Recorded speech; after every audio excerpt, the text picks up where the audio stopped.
Tahapan pemungutan dan penghitungan suara.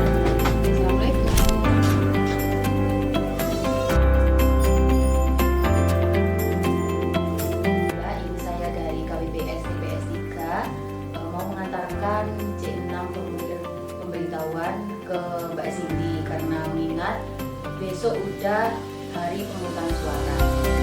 Petugas KPPS mendatangi pemilih untuk memberikan formulir C pemberitahuan. Formulir C pemberitahuan wajib terdistribusi kepada pemilih 1 hari sebelum pelaksanaan pemilu. Jika ada yang belum terdistribusi, maka KPPS wajib mengembalikan formulir C pemberitahuan ke PPS dan disertai dengan berita acara.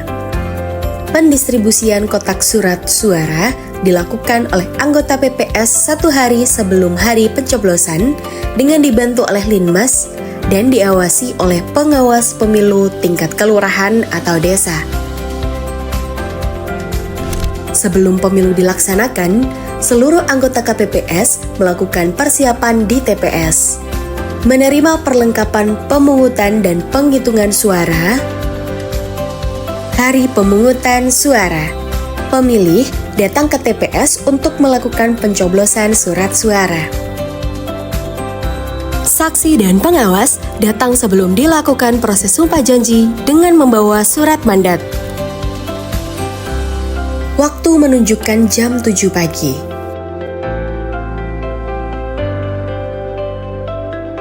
Ketua KPPS memimpin sumpah janji dan ditirukan oleh seluruh anggota KPPS. Kita mengambil sumpah janji KPPS.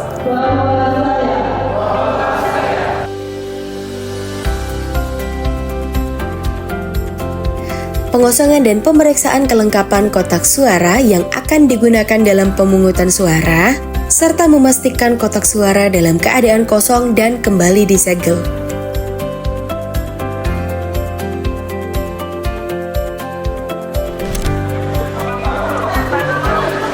Petugas Linmas mempersilahkan pemilih menuju KPPS 4. Jika sudah lengkap, KPPS 5 mempersilahkan pemilih untuk menuju area duduk pemilih dan menunggu namanya dipanggil untuk memperoleh surat suara. Pemilih yang tidak terdaftar dalam DPT atau DPK wajib menunjukkan identitas kependudukan dan memilih setelah jam 12 siang. Nama pemilih dipanggil oleh petugas KPPS 2. KPPS 1 menandatangani surat suara, lalu menyerahkan surat suara kepada pemilih.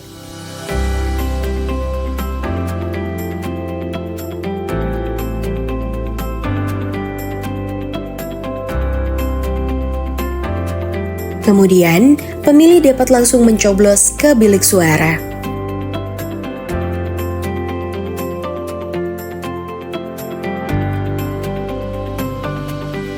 Silahkan coblos pada nomor urut, atau coblos fotonya, atau coblos nama pasangan calonnya, atau coblos pada logo partai politiknya. Coblos pada nomor urut partai, logo partai, nama partai, nama calon, atau pada nomor urut calon.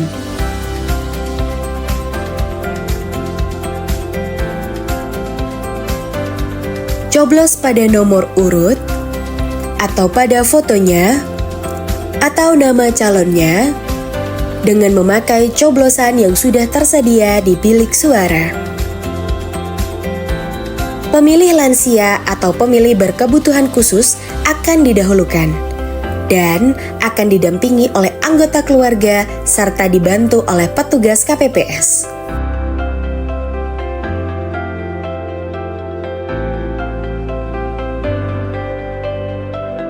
Pendamping pemilih wajib menjaga kerahasiaan pilihan pemilih.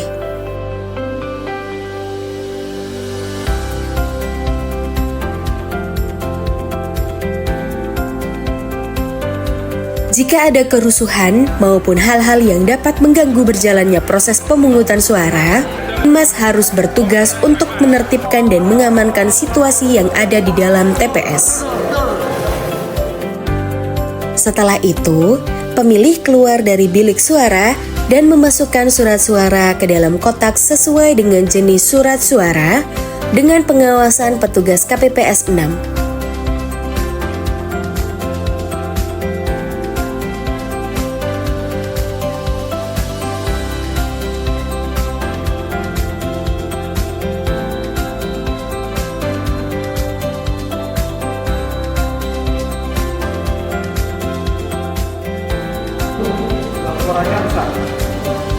Pemilih yang surat suaranya tidak sengaja terobek atau rusak dapat mengajukan penukaran surat suara kepada KPPS dengan catatan surat suara masih tersedia.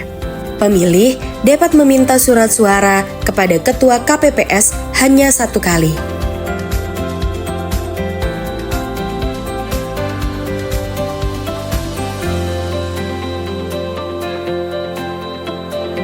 Pemilih menuju ke petugas KPPS 7 untuk mencelupkan jari ke tinta sebagai tanda bahwa sudah mencoblos surat suara.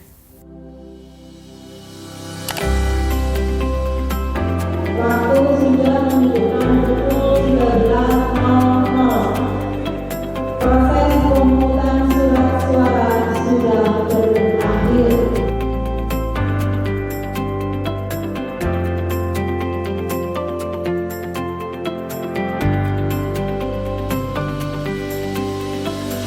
Anggota KPPS membuka kotak suara dan mengeluarkan surat suara disaksikan oleh semua yang hadir, serta mencatat dan menghitung jumlah surat suara yang ada di dalam kotak suara.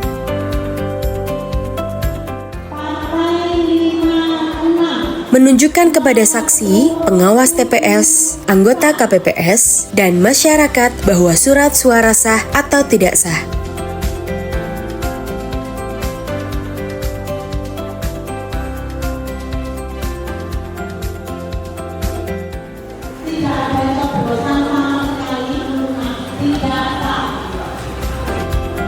Petugas KPPS mencatat hasil penghitungan. Setelah penghitungan selesai, maka KPPS dan saksi diharapkan untuk menandatangani plano dan anggota KPPS membuat berita acara. Kemudian, hasil penghitungan suara yang tertulis di dalam plano dimasukkan melalui aplikasi Sirekap dan petugas KPPS menyalin berita acara untuk diberikan kepada saksi. Surat suara dimasukkan kembali ke kotak suara, kemudian kotak suara disegel dan dikirimkan ke PPK melalui PPS untuk diadakan pleno rekapitulasi tingkat kecamatan. Itulah tahapan pemungutan dan penghitungan suara.